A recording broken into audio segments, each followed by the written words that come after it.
আসসালামু আলাইকুম, সবাইকে শুভেচ্ছা জানাচ্ছি। মাসুম মাহবুব দেখছেন ওপেন দ্য ইউটিউব চ্যানেল এবং মাসুম মাহবুব ফেসবুক পেজ। দর্শক, আমেরিকা ইরানের সর্বশেষ খবর দিব। ইউক্রেন থেকে নেতাকাকুর দেশ কিভাবে গম চুরি করছে সেই খবর দেব। পাশাপাশি আমেরিকাকে মোকাবেলায় ইরান কি প্রস্তুতি নিচ্ছে সেই খবরও দেব। ট্রাম্প আবারও হতাশা প্রকাশ করেছে, অন্যদিকে ভ্লাদিমির পুতিনের চমৎকার বক্তব্যে ইরান আরো উৎসাহিত হয়েছে। সবকিছু মিলে নদীর স্রোত এখন ইরানের দিকে ছুটছে। তার আগে বাংলাদেশের দু একটা খবর দিয়ে শুরু করতে চাই। আমি জানি অনেকে বাংলাদেশের খবর শুনতে চান না, আবার অনেকে শুনতে চান। বাংলাদেশের খবর বলতে আমার ভালো লাগে, কিন্তু ইদানিং আর ভালো লাগে না। কেন ভালো লাগে না সেটা হয়তো আপনারা বোঝেন। যখন রাজনীতি থাকে এক জিনিস, যখন অপরাজনীতি শুরু হয় তখন কথা বলতে কারো ভালো লাগার কথা না।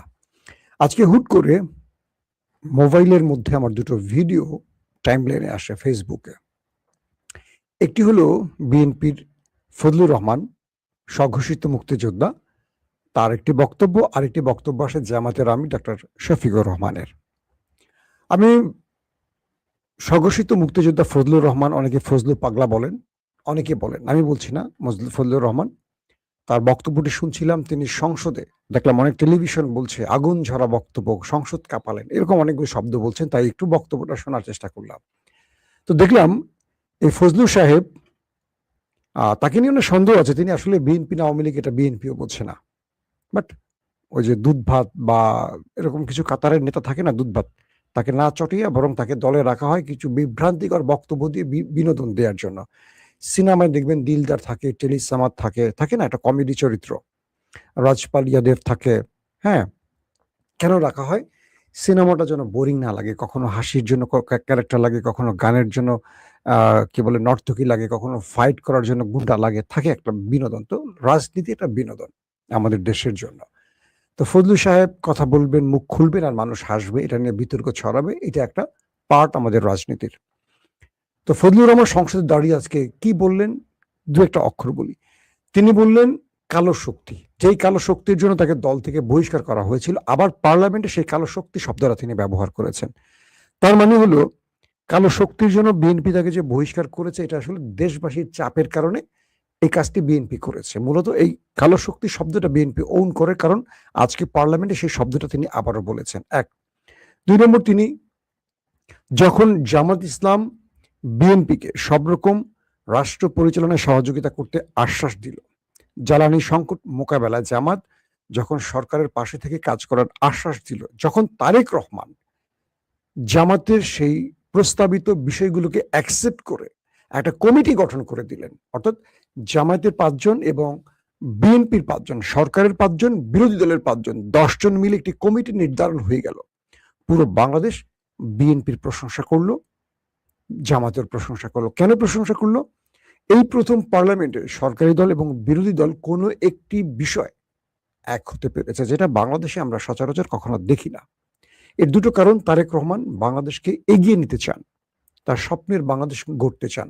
আর দ্বিতীয়টি হলো জামাত ইসলাম তথাকথিত বিরোধী দল না হয়ে তারা রাষ্ট্রকে গুছিয়ে নেয়ার জন্য বা রাষ্ট্রকে এগিয়ে নেয়ার জন্য সরকারি দলকে সাহায্য করার কি বলবো স্বপ্ন, মানে সাহায্য করতে চান এক কথায়।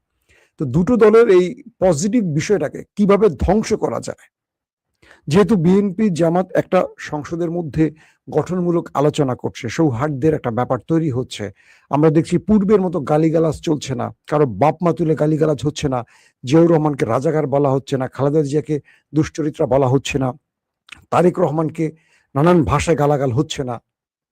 আবার বিএনপির মধ্যে বিশেষ করে কিছু সম্ভ্রান্ত ভদ্র নেতারা জামাতকে সেই অর্থে গালাগাল দিচ্ছে না। তো তাহলে কি করতে হবে? দিল্লির এজেন্ট বা হাসিনার এজেন্ট তো কিছু আছে বিএনপির মধ্যে, এটা সবাই জানে, এটা তারেক রহমানও জানে, আমি শুধু না, তারেক রহমানও জানে। তাদেরকে লেলিয়ে দেয়া হলো যে সংসদকে উত্তপ্ত করো। তাদের মধ্যে এই একজন ফজলুর রহমান, তিনি বাংলাদেশের নিজেকে স্বঘোষিত মুক্তিযোদ্ধা, তার পুরো হিস্ট্রি আমি একটা স্টোরিতে দেখেছিলাম, পিনাকিদা ওইটা নিয়ে স্টোরি করেছে। এই ভদ্রলোকের মুখ থেকে যে কথাগুলো শুনবেন, কখনো মুক্তিযোদ্ধা মনে হবে না, মনে হবে এই জাতিকে বিভাজিত করতে চান তিনি সবসময়, মানে তিনি একটা বিভাজিত জাতির পক্ষে। তিনি বলছেন ইউনূসের আমলে কালো শক্তির কারণে এই দেশে রবীন্দ্র চর্চা হয়নি, লালন চর্চা হয়নি, নাটক মঞ্চস্থ হয়নি, এটা হয়নি সেটা হয়নি। তিনি বলেন নাই যে আওয়ামী লীগের মতো কালো শক্তিকে বিদায় করে ইউনূস যে সরকারটি বসছেন তার পেছনে বিএনপি জামাতে সবচেয়ে বড় অবদান ছিল। এই শব্দটা তিনি একবারও বলেন না, কারণ হাসিনার বিদায়টাকে গ্রহণ করতে পারছেন না, মেনে নিতে পারছে না ফজলুর রহমান, বিএনপির নেতারা, মানে বিএনপির এই ফজলুর রহমানের মতো নেতারা, যাদের নামটা বিএনপিতে কিন্তু সকল কর্মকাণ্ড আওয়ামী লীগের পক্ষে থাকে।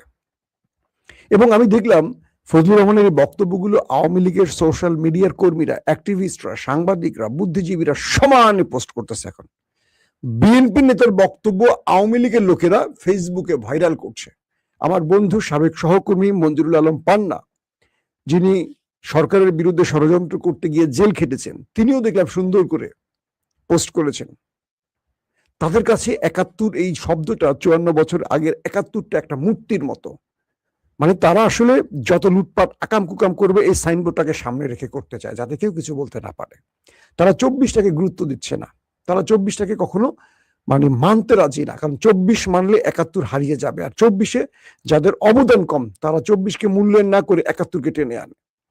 কিন্তু এই ২৪ বা ৩৬ জুলাই এই প্রজন্মের, আমাদের প্রজন্মের, আমরা তো ৭১ দেখিনি, কিন্তু মনে রাখবেন এখন যে ভোটার আছে ৭১-এর প্রজন্মের ভোটার খুব কম, সব ৩৬-এর জুলাইয়ের প্রজন্ম। তো আপনারা যত ৭১ কচলাবেন আপনারা তত পেছনে পড়ে যাবেন। বিএনপির কাছে আমার একটা ছোট দাবি থাকবে, আমার ভালোবাসার দল, এখন আর ভালোবাসার দল বলতে পারি না, কষ্ট লাগে, একটু আহত হই।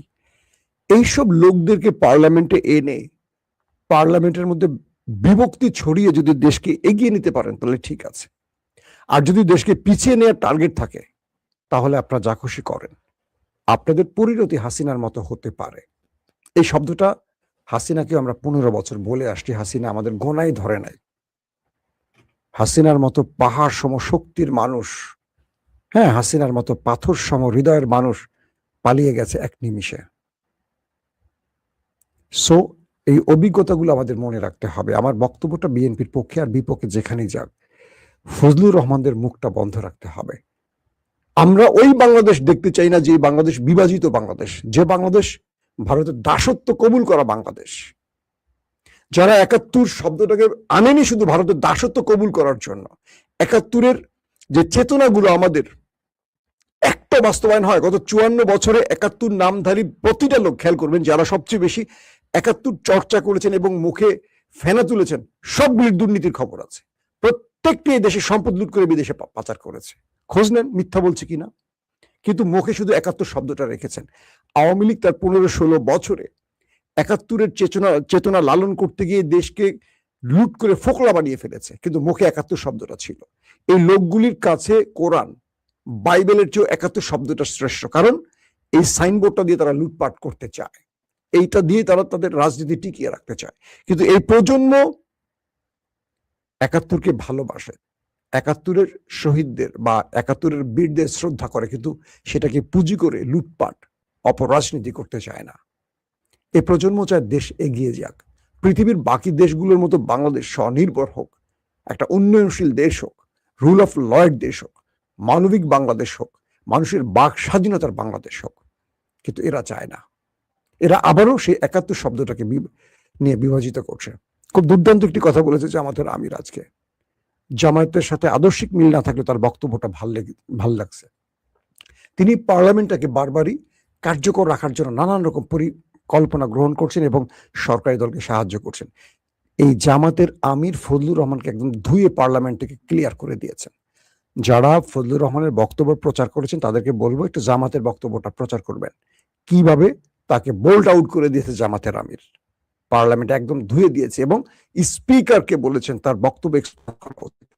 স্পিকার আমাদের কি বলবো, তিনি একজন মুক্তিযোদ্ধা, বীর বিক্রম হাফিজউদ্দিন আহমেদ, তিনি ফজলুর রহমানের বক্তব্য এক্সপান্স করেছেন পার্লামেন্ট থেকে। তার মানে তাকে নিয়ে আর গর্বের কিছু নেই, তার বক্তব্য এই সংসদ অসংসদীয় বলে বিবেচিত হয়ে গেছে। আমার খুব অনুরোধ থাকবে, বিএনপির যারা দেশপ্রেমিক ভাইরা আছেন, রাজনীতিকরা আছেন, আপনারা দেশটাকে বিভাজিত করবেন না। হাসিনার রাজনীতি তার পা দিয়েন না। হাসিনা এই রাজাকার ৭১ ইস্যু নিয়ে এত কুস্তিয়েছে যার জন্য তাকে মানুষ ঝেঁটিয়ে বিদায় করে দিয়েছে। এই প্রজন্ম এই শব্দগুলোকে এখন প্রচন্ড ঘৃণা করে। মাথায় রাখবেন, মানুষের গায়ে ট্যাগ দেওয়ার যে রাজনীতি, এটা এখন এই প্রজন্ম গ্রহণ করবে না। এই প্রজন্ম এখন ঘরে বসে আমেরিকায় কি হয়, লন্ডনে কি হয় দেখতে পায়। এই প্রজন্ম এখন আমেরিকা ইসরায়েল যুদ্ধে হরমুজ প্রণালী লাস্ট আপডেট কি সেকেন্ডের মধ্যে জানতে পারে। তাদেরকে 54 বছর আগে ওই বানানো ইতিহাস দিয়ে আর ধ্বংস করতে পারবেন না, মগজ ধুলাই দিতে পারবেন না। দর্শক, চলুন চলে আসি আমরা আমাদের নিয়মিত আয়োজনে। সবচেয়ে বড় জিনিস হলো যে ইরান এখন আমেরিকাকে বেশ উত্তপ্ত বাক্যে আটকে ফেলছে। ট্রাম্প বলছেন ইরানের প্রস্তাবনায় তিনি অসন্তুষ্ট হয়েছেন, তিনি আহত হয়েছেন। তিনি বলছেন যে আমি আশা করিনি ইরান আমাকে এইরকম প্রস্তাব দেবে। তার মানে ইরান বলছিল যে যতগুলো বিষয় আছে আমরা আলোচনা করতে চাই, কিন্তু নিউক্লিয়ার ইস্যুটি সবার পরে থাকবে, এটি আলোচনার মূল থাকতে পারে না। দ্বিতীয়ত বলেছে হরমুজ প্রণালীতে ইরান টোল আদায় করবে, আমেরিকাকে হরমুজ থেকে চলে যেতে হবে, এখানে আমেরিকা থাকতে পারবে না, কোনোভাবেই থাকতে পারবে না। 3 বলেছে ইরানের উপর যতগুলো নিষেধাজ্ঞা আছে প্রত্যাহার করতে হবে এবং ইরানের উপর আর কখনো হামলা করতে পারবে না, এটা গ্যারান্টি দিতে হবে। মন চাইবে আর আক্রমণ করবে, এরকম অনেকগুলো শর্ত ইরান, পাকিস্তান এবং রাশিয়ার মাধ্যমে আমেরিকাকে পৌঁছে দিয়েছিল। এই প্রস্তাবগুলো যখন ডোনাল্ড ট্রাম্পের কাছে গেছে তিনি অসন্তুষ্ট হয়েছেন, আর এই প্রস্তাবকে রিজেক্ট করে দিয়েছে আমেরিকার কি বলবো পররাষ্ট্রমন্ত্রী মার্ক রুবিও। তো এই পরিস্থিতিতে আমেরিকা নতুন করে বলছে যে তারা হরমুজ প্রণালী ছাড়বে না। এখন অনেকে প্রশ্ন করবেন, হরমুজ প্রণালী না ছাড়লে ইরানের কি ক্ষতি আর ছাড়লে কি লাভ? হরমুজ প্রণালী দিয়ে প্রতিদিন ইরানের কয়েক শত ব্যারেল, কয়েক হাজার না কয়েক লক্ষ ব্যারেল তেল পৃথিবীর বিভিন্ন দেশে যায়। প্রচুর তেলের ট্যাঙ্কার হরমুজ প্রণালী দিয়ে পৃথিবীর বিভিন্ন দেশে পাঠায় ইরান, তার জ্বালানি রপ্তানির মাধ্যমে তার দেশের অর্থনীতির চাকা ধরে রাখে। আমেরিকা মূলত পরিকল্পনা করে এসছে যে তারা এখানে বাধা সৃষ্টি করে ইরানের অর্থনীতির 12টা বাজাবে, যাতে করে ইরান তার সেনাবাহিনী, পুলিশ বা সরকারি দপ্তরে বেতন দিতে না পারে। তার দেশের মধ্যে রেজিম চেঞ্জ ঘটাতে হলে অর্থনৈতিক সংকটে ইরানকে ফেলতে হবে। তাই আমেরিকা এখানে শক্ত নৌ অবরোধ তৈরি করে বসে আছে। এর মধ্যেও ইরান চেষ্টা করেছে তেল হরমুজের সামনে, মানে আমেরিকার নাকের ডগা দিয়ে তেল বিশ্ববাজারে রপ্তানি করতে। তো ইরান বলছে আমেরিকা যে পরিকল্পনা করে এসেছে সেই পরিকল্পনা বাস্তবায়িত হবে না। তার প্রধান কারণ হলো ইরান প্রত্যেকটা কাজের বিকল্প পথ খুলে রেখেছে। ইরান বলছে আমেরিকা যদি হরমুজ থেকে চলে না যায়, মানে আমাদের এই নৌ অবরোধ থেকে উদ্র করে না চলে যায়, আমেরিকার সামনে আমরা আরো বড় বিপদ তুলে আনব। প্রয়োজন হলে বাবুল মান্দাব এবং হরমুজ প্রণালী দিয়ে সকল তেলের ট্যাঙ্কার বন্ধ করে দেব। পুরো পৃথিবীর কোনো তেল এখান দিয়ে আর আসা যাওয়া করতে পারবে না। তাহলে সেটা সামলাবে কি করে আমেরিকা? কারণ যখনই হরমুজ এবং বাবুল মান্দাব বন্ধ করে দেবে, তখন পৃথিবীর তেলের বাজার কোথায় গিয়ে ঠেকবে, এটা সবচেয়ে বেশি চাপে পড়বে আমেরিকা। গ্রীষ্মে আমেরিকার তেলের সংকট শুরু হবে।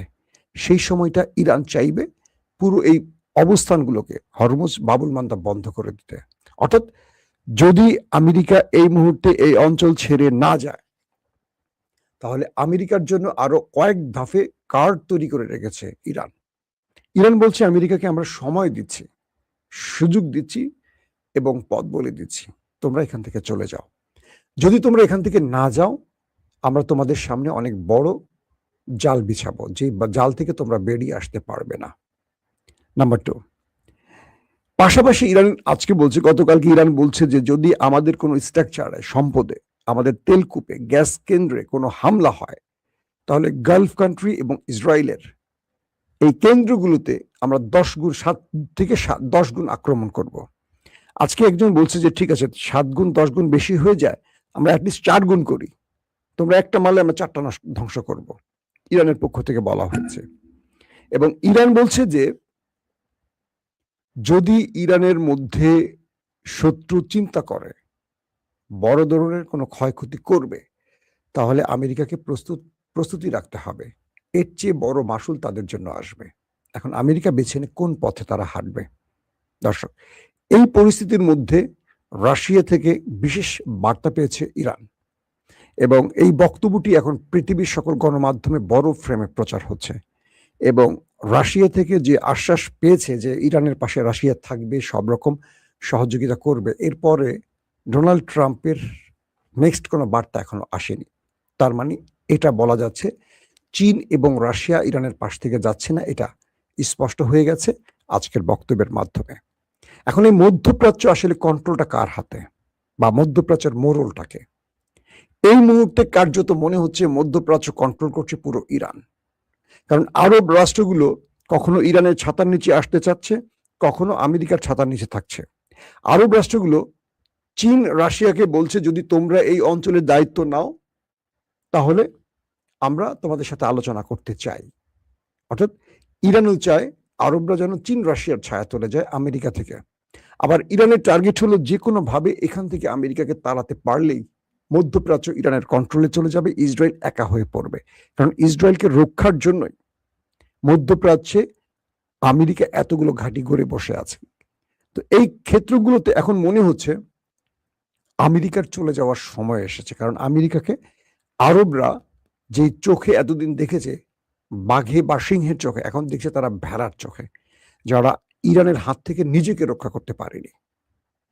এখন আরবরা ভেতরে ভেতরে তাদের পার্টনার খুঁজতেছে, চীন রাশিয়ার সাথে আলোচনা করছে ইরানকে বোঝাতে। আবার ইরান আরবদের বলছে তোমরা আমাকে ভাই মনে করতে পারো, আমাকে শত্রু ভেবো না, আমি তোমাদের জন্য আগ্রাসী নই, দখলদার নই, আমি হামলাকারী নই। ইরান তার মাতৃভূমি বা তার ভূখণ্ড থেকে 1 ইঞ্চি মাটি অতিরিক্ত কখনো দখল করেনি, করবে না, তোমরা নিশ্চিন্তে থাকো। কিন্তু আরবরা বিশ্বাস করতে পারছে না। তো সবকিছু মিলে এই মুহূর্তে লড়াইটা এমন একটি জায়গায় তৈরি হয়েছে যে আরবে মধ্যপ্রাচ্যের মোড়ল কে থাকবে এটা নির্ধারণের খেলা শুরু হয়ে গেছে। না আমেরিকা ছাড় দিচ্ছে, না ইরান ছাড় দিচ্ছে। শেষ পর্যন্ত আসলে মধ্যপ্রাচ্যের মোড়ল হবেটাকে? দর্শক, এই খবরটা জানাবো আজ রাতের খবরে। প্রত্যেকে ভালো থাকবেন। আল্লাহ হাফেজ।